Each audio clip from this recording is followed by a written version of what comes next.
everybody, Nanelly back again. I'm gonna do a deck profile for you today. It's my version of a budget deck, but I also did have a little bit of help from Baxter because it's going to be my first break deck that I'm putting together for you guys. I had this idea a while back and finally got all the pieces to make it work. So we'll start off with the Pokemon. I run 4 copies of Xerneas. You guys can probably guess what the deck is going to be at this point. Just for those of you that are not familiar, Geomancy. For 1 Fairy Energy, choose 2 of your bench Pokemon. For each of those Pokemon, search your deck for a Fairy Energy card and attach it to that Pokemon and shuffle your deck. I don't really think I've ever used Rainbow Spear. It's pretty self-explanatory. So yeah, we definitely use Geomancy. That is a crucial part of this deck. So let's get moving. Alright. 4 copies of Xerneas.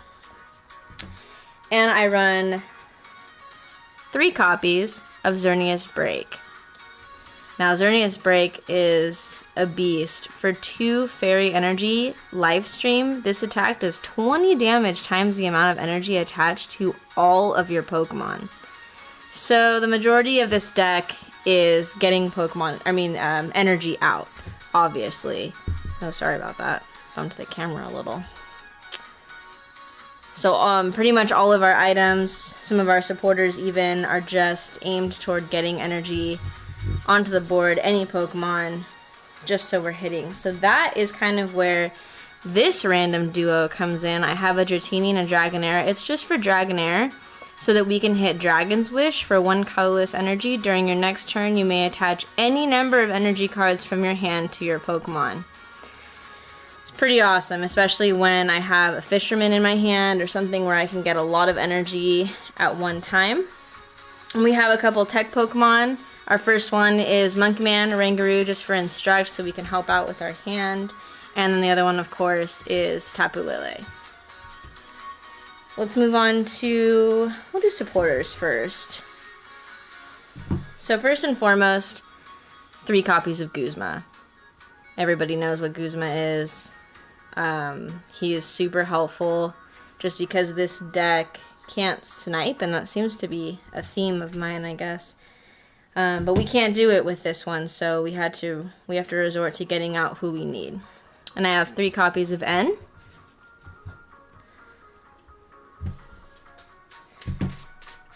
And 2 copies of Sycamore. Lots of hand restarters to make sure we have energy in our hand at all times. And I run 2 copies of Wally to help me evolve and get those breaks out there as fast as possible. Xerneas has 130 HP, which I find is fairly easy to one-shot. It's not super easy, but it's just best to get the break out. The break's HP is 150. It only adds 20, but it makes a big difference when it comes to trying to one-shot me. We have 2 copies of Skyla. Super helpful. Oh. Oops, I mixed those up on accident. There's the 2 copies of Skyla. And the other supporter I accidentally put down is Fisherman, the one I mentioned, and allows you to get 4 basic energy cards from your discard pile. Ideally, we want to use Fisherman, hits Dragonair's attack so that we can get those energy all put out in the same turn. Dragonair's HP is only 90. He usually doesn't last more than 1 turn, so you have to play it smart. We're running 1 copy of Gladion. This is a newer one, so I'll read it to you guys. Look at your face-down prize cards and put 1 of them into your hand. Then shuffle this Gladion into your remaining prize cards and put them back face down. If you didn't play this Gladion from your hand, it does nothing.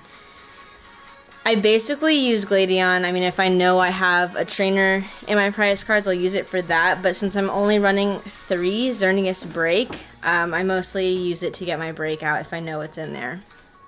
We have 1 copy of Brock's Grit. It lets you get 6 in any combination of, is it basic Pokemon? Oh, it's just any Pokemon in basic energy from your discard pile. And 1 copy of Acerola, just in case we get into a bind. Alright, lots of items. We have 1 copy of Switch, just in case we get Guzma.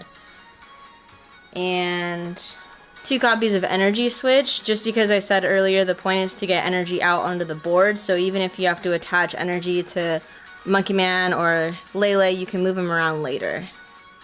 Or even the energy that you have on Dragonair, you can move that as well. 2 copies of Rescue Stretcher. Again, we're only running 3 copies of that break, so we have to make sure it's accessible at all times. Alright, and then we have 3 copies of Ultra Ball.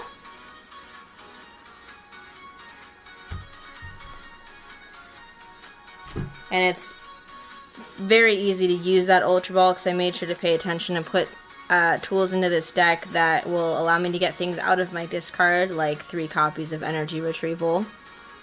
We're running a lot of energy, but we also need all of those energy because we're going to be,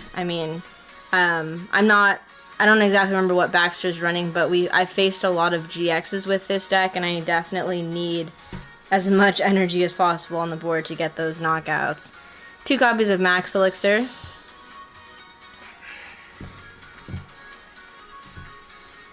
2 copies of Evo Soda. I really do like the trainers that I put in this deck.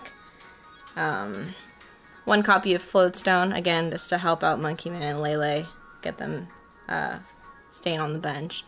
1 copy of Choice Band.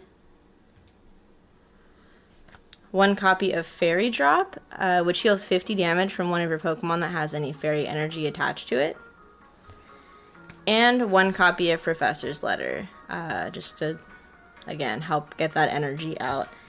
I'm also running 2 copies of the Stadium Fairy Garden. Each Pokemon that has any fairy energy attached to it has no retreat cost. Pretty awesome. And then last but not least, we are running 12 basic energy. That's the only secret rare. It's like what I did there. 12 basic fairy energy to make sure that everything gets moving when it needs to. And that's that. I've played this deck so many times already, going into the Sunday Showdown. So I'm feeling pretty confident in the synergy. It's just the matchups that give me a hard time. So we'll see how it goes. Make sure you guys tune back in for that Sunday Showdown, and I'll see you then. Bye.